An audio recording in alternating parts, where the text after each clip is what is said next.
Bonjour à tous les fans de la grande communauté One Piece. Aujourd'hui c'est Monkey D. Varenne et je suis de retour avec une nouvelle vidéo.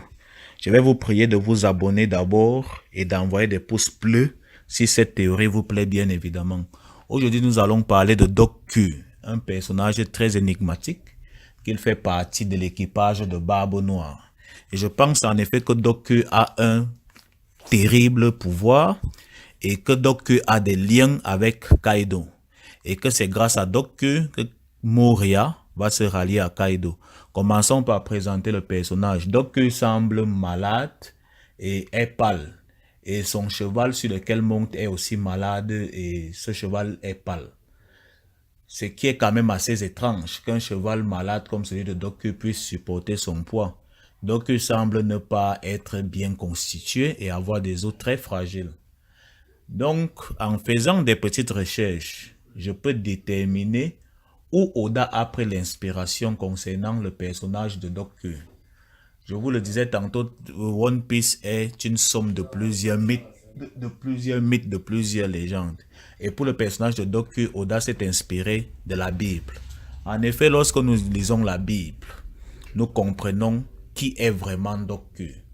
Dans le chapitre 6, verset 8 de l'Apocalypse, il est écrit: Et voici parut un cheval malade. Je regardais et voici parut un cheval malade. Un cheval pâle autant pour moi. Celui qui le montait se nommait la mort et le séjour des morts l'accompagnait. Le pouvoir leur fut donné sur le quart de la terre pour faire périr les hommes par l'épée, par la famine, par la mortalité et par les bêtes sauvages de la terre.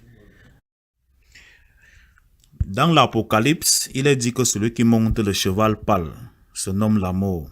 Doku est apparu devant Luffy sur un cheval pâle ou livide.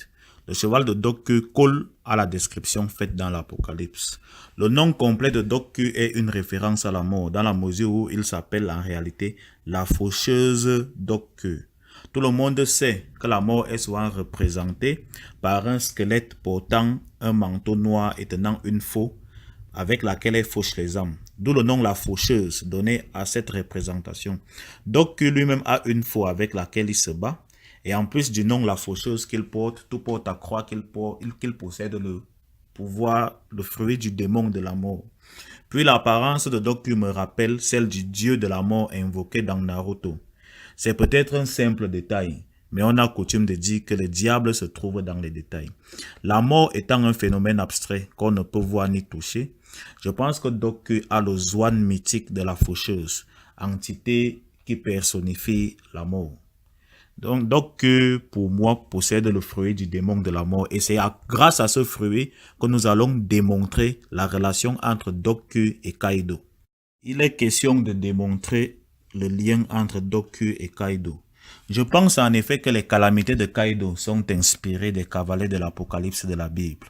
Kaido a 3 calamités: la sécheresse, la guerre, la maladie. Et dans l'Apocalypse, nous avons 4 cavaliers: la conquête, la famine, la guerre, la mort.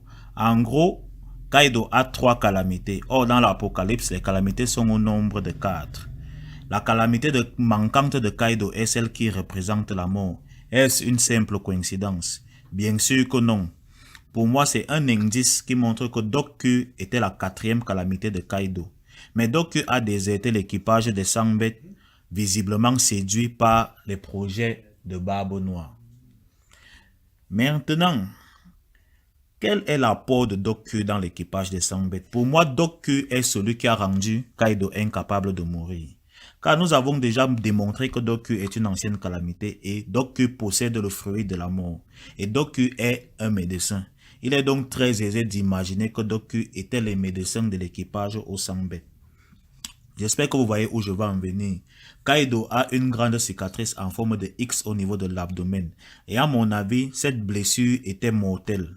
Et Kaido n'a eu la vie sauve que grâce aux médecins de son équipage qui était Doku et qui possédait le fruit de la mort.